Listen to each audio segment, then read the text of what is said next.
Francisco Rivas, director general del Observatorio Nacional Ciudadano. Tocayo, un gusto como siempre que nos regales unos minutos y de entrada te pregunto, ¿cómo entender los datos, las cifras presentadas esta mañana en temas de seguridad? Francisco, muchas gracias por este espacio y como siempre un saludo a ti y a tu auditorio. Empezamos por decir que la forma en la que se presentan los datos es absolutamente errónea. Tú no puedes tomar un mes aleatorio de la administración pasada, compararlo con la última y decir ha bajado 17.8% del homicidio, porque no es así que se compara. Se comparan los periodos similares, es decir, puedes comparar el mes de agosto o el mes de septiembre contra el mes anterior, el bimestre del año anterior, o con periodos acumulados, como podría ser lo que va de la presente administración contra lo que iba al mismo momento en la administración de Peña o de Calderón, o si quieres irte incluso a la de Fox. Y ahí, pues, cuando vemos esos datos, pues nada de lo que nos dice el gobierno federal es real. Si nosotros volteamos a ver simple y sencillamente la tasa acumulada de homicidios dolosos, tenemos aproximadamente un 57% más homicidios que en el sexenio de Calderón y un 46% más que en el sexenio de Peña. Y simple y sencillamente, incluso si hiciéramos el cálculo del total, de la tasa total del sexenio, el total de los homicidios del sexenio de Calderón fue de 99.8 homicidios por cada 100,000 habitantes. Con Peña llegamos a 102.7. En lo que va de esta administración ya rebasamos los 108 homicidios por cada 100,000 habitantes. Es decir, comparando lo comparable, ya hoy estamos mucho peor que todo el sexenio y como justamente hace rato comentabas, todavía nos falta pues casi un año por delante. Luego tenemos otros datos específicos en donde hay, todo nos dice que están pues maquillando cifras. Nosotros nos dimos a la tarea de hacer solicitudes de transparencia a las fiscalías de todo el país y encontramos que faltan registros de homicidios ligados a las fosas clandestinas. Como tú sabes, en lo que va del sexenio, un dato del que poco habla el presidente, han desaparecido más de 46,000 personas. En lo que va de esta administración han desaparecido más personas que en el sexenio de Calderón y Peña juntos. Y en ese sentido, pues en lo que va de esta administración se han localizado más de 5,000 fosas clandestinas con un sinfín de números que no está establecido cuántas personas han sido localizadas con claridad dentro de estas fosas clandestinas y no aparecen en los registros de homicidio doloso. Es más, cuando vemos una categoría que poco se revisa, encontramos que a partir del inicio de esta administración hay un crecimiento de aproximadamente 40% respecto a lo que teníamos el sexenio pasado en lo que se denomina como otros delitos que atentan contra la vida y la integridad personal, que es una categoría que no debería de aumentar porque ahí se incluyen las situaciones en donde tú pones a una persona en una condición de riesgo, que lo pones a trabajar en un lugar donde podría él tener un accidente, o cuando tú incitas al suicidio a alguien. Como eso no es algo que está aconteciendo en nuestra realidad actual, pues lo que podemos decir es que este dato, pues ahí es en parte donde están escondiendo los números de homicidio doloso. Y algo similar pasa, por ejemplo, con el secuestro. En el caso del secuestro, nosotros identificamos y tenemos la evidencia a partir de lo que ha ocurrido en San Luis Potosí, que de los centenares de personas que han sido secuestradas en nuestro país, no las están registrando donde las deberían de registrar.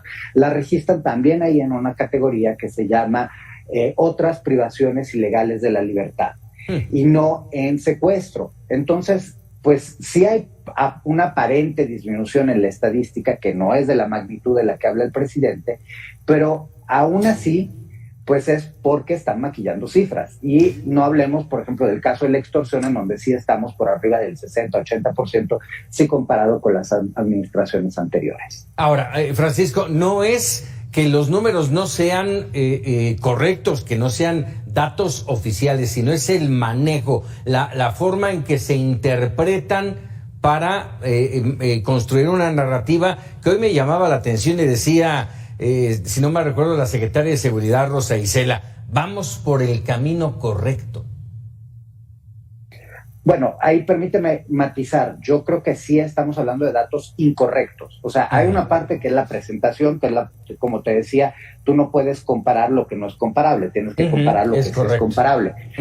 Pero el otro aspecto, te digo, específicamente donde sí tenemos la evidencia, porque tenemos a las víctimas a las que no les están recibiendo las carpetas de investigación, las denuncias ciudadanas que no les permiten denunciar en casos específicos, como es el caso del secuestro, ahí sí estamos hablando de datos falsos. O sea, sí es evidente que el dato de secuestro que presentan mes a mes, que es el dato oficial, es un dato falso. Hay que decirlo con todas las letras. Mismo caso, Francisco, que las desapariciones.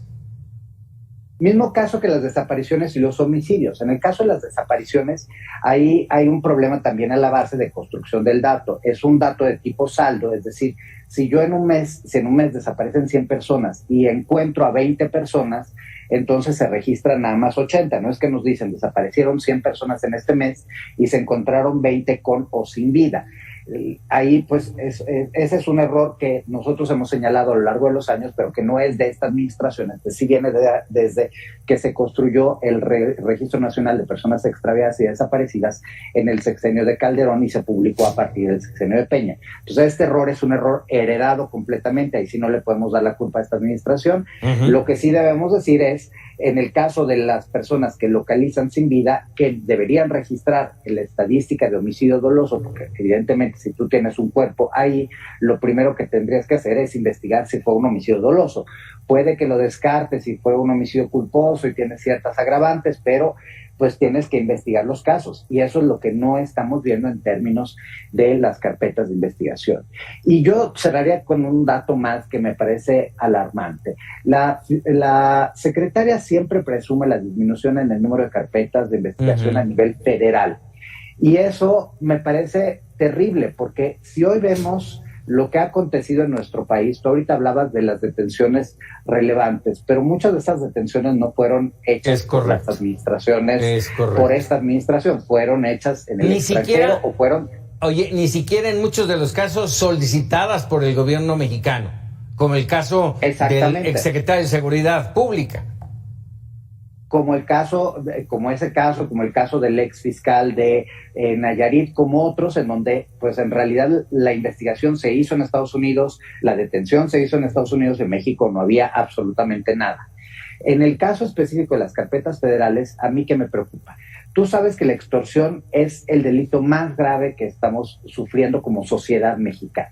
Y en ese sentido, aunado también a la crisis de fentanilo, que es evidente, a pesar de que el presidente ha intentado decir que en México no hay fentanilo, lo sabemos que en México se venden drogas, que hay consumo de drogas, que han crecido el consumo de drogas, y que esas drogas, pues no es que aparecen en las calles mágicamente, hay grupos delictivos que las controlan.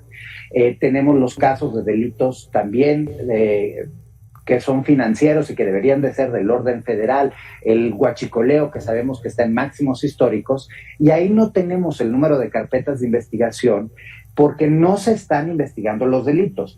Tan solo con un dato relevante es que el año pasado la Fiscalía General de la República no presentó ni una sola carpeta de investigación por extorsión, cuando los varios grupos delictivos, empezando por Jalisco Nueva Generación, Sinaloa, Santa Rosa de Lima y muchos otros, se dedican también a la extorsión, se dedican a la trata de personas, se dedican al tráfico de personas, y esas carpetas que deberían estar en lo federal por la cuestión de la delincuencia organizada y por lo tanto la competencia debería ser federal, no lo estamos viendo, y entonces pues sí salen a presumir que hay menos carpetas de investigación, cuando lo que deberían decir es, como no estamos trabajando, como tenemos a la Fiscalía sentada y dedicada solo a atender los casos políticos que le interesan al fiscal general o al presidente de la República, entonces pues están disminuyendo porque no estamos trabajando.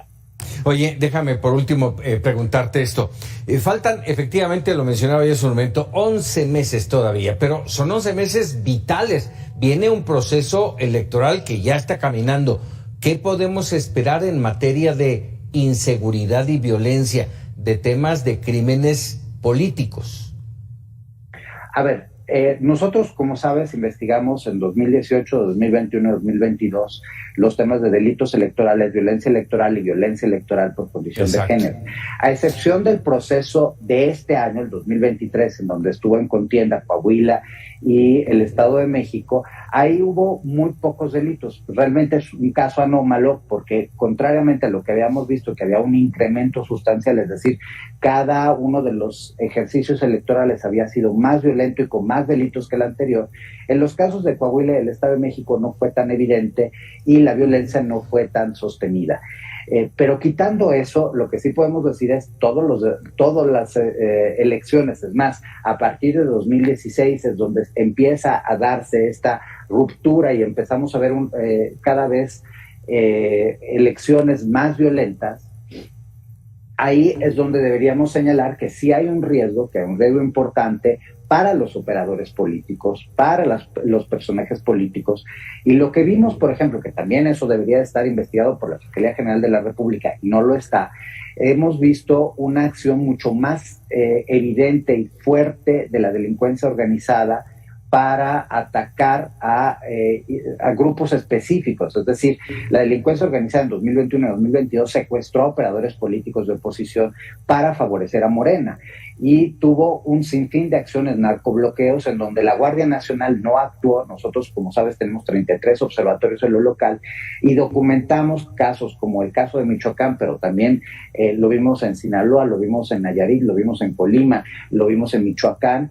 Ahí pudimos identificar con toda claridad que la delincuencia organizada estaba acarreando gente, o sea, quien se dedicaba a acarrear la gente no eran los partidos políticos, sino la delincuencia organizada para favorecer a Morena, que estaban los narcobloqueos, que estaban los secuestros de los personajes políticos y la Federación no hizo absolutamente nada. Y de hecho, hasta el momento no hay una evidencia que estos delitos hayan sido investigados.